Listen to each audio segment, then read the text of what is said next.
How to install node.js on Windows 10. Hey there Windows 10 users, need to install node.js for your web development projects. In this tutorial I'll guide you through the step-by-step process of installing it on your Windows PC. Let's get started. Open your web browser and go to the official node.js website at node.js.org.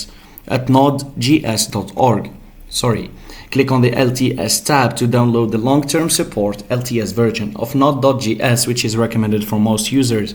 Scroll down and click on the Windows Installer button to download the installer for Windows. Once the download is complete, locate the installer file and double-click on it to run it. In the Setup wizard, click Next to proceed and then check the box to accept the license agreements and click Next again. Choose the destination folder and then click Next to continue.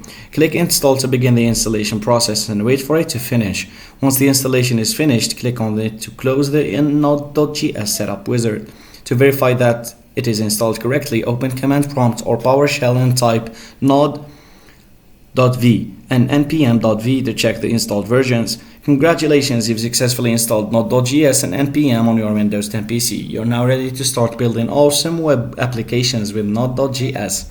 Thanks for watching. If you found this tutorial helpful, don't forget to subscribe, hit the like button and share this video with your friends. See you in the next one.